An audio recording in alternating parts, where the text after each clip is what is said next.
According to Charlie Munger, a well-known billionaire investor and vice chairman of Berkshire Hathaway, the first $100,000 is the hardest to amass, but nevertheless, he is not the only one who feels this way.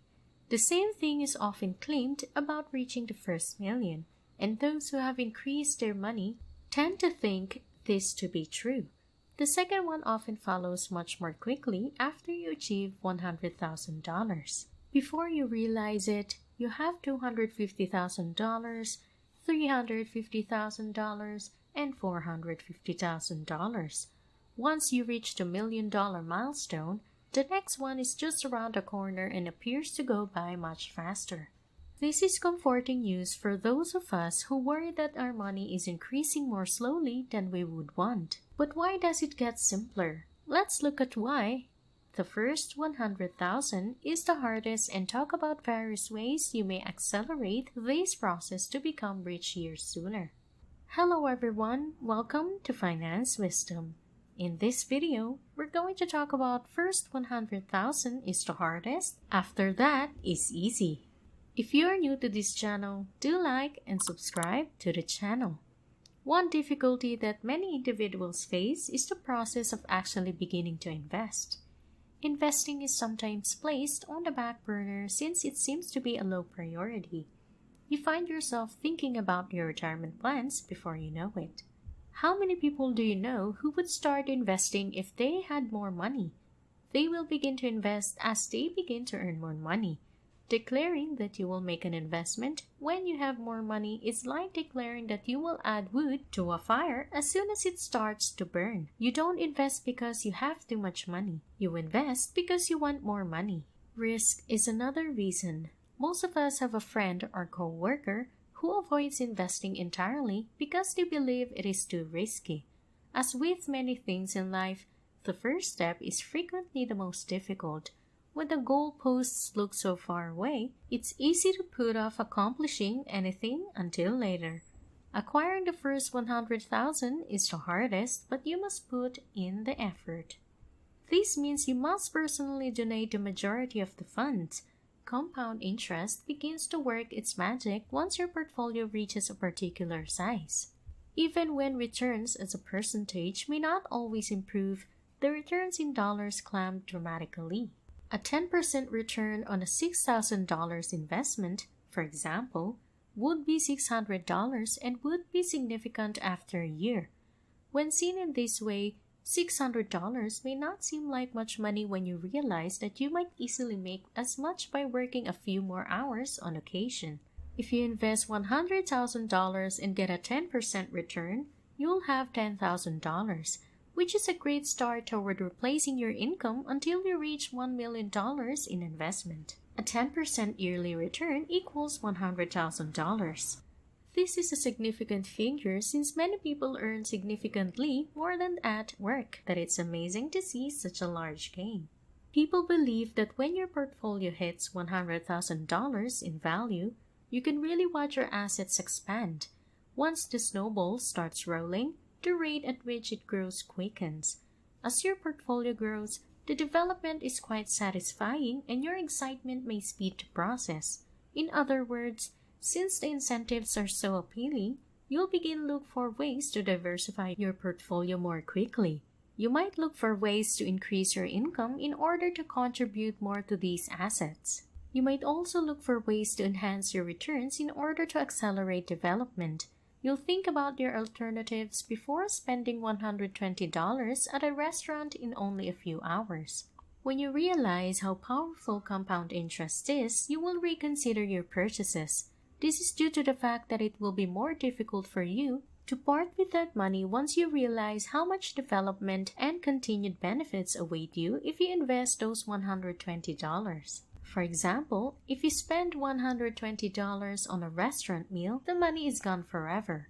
If you had invested that money, it might have paid you $10 the first year, $11 the second year, and $12 the third year. Of course, $120 isn't a lot of money, but the habit of saving away $120 on a monthly basis in different areas will add up. If you like this video, don't forget to like and subscribe to the channel. We will continue to discuss why the first 100,000 is the hardest. When you have $100,000 saved, you will notice that you have more options as your money grows. You are capable of many things that a person living paycheck to paycheck cannot. You have the financial wherewithal to take the risk if you have the opportunity to go another job with a higher wage or more opportunities for promotion. If you demand a salary of $60,000 per year, there may be a commission-only position that pays $100,000 or more per year.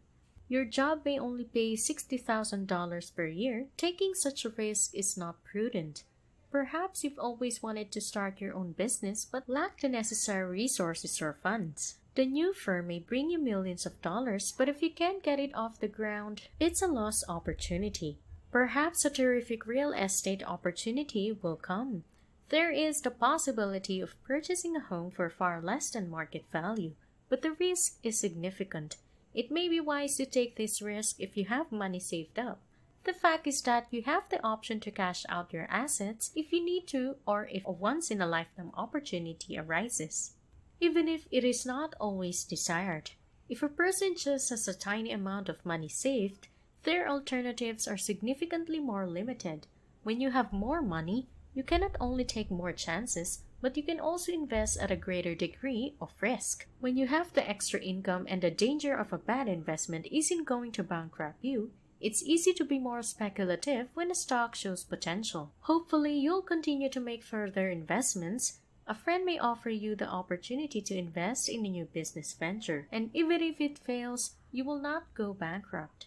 Someone with low funds does not have the option of investing in anything like this. Working hard to achieve the first 100,000 is the hardest, but there are many ways to speed up the process. You should focus on increasing your savings rate since the majority of this cash will be money you directly provide. This will be the most efficient method for you to speed up the process and enhance your regular savings. If you need to supplement your income, you may do it by working a weekend or a couple of weekday jobs that enable you to put the extra money directly into savings. Start thinking about starting a side business to supplement your income. Spending money on unnecessary items should be avoided. Do you really want to spend $100 on a meal out, or would you rather save it for rare occasions? Remember that this is just a temporary solution until you reach your goal and may begin to relax a bit.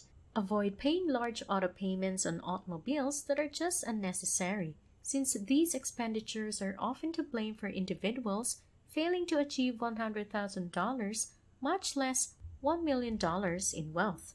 After you've become a client to the saving and investing process, it will be easier to just keep doing what you're doing. By the time you've amassed a sizable quantity of money, you'll be used to seeking other sources of income and putting money away for savings. You'll also become accustomed to being more cautious when purchasing items, questioning whether you actually need them or whether it's preferable to save up for them.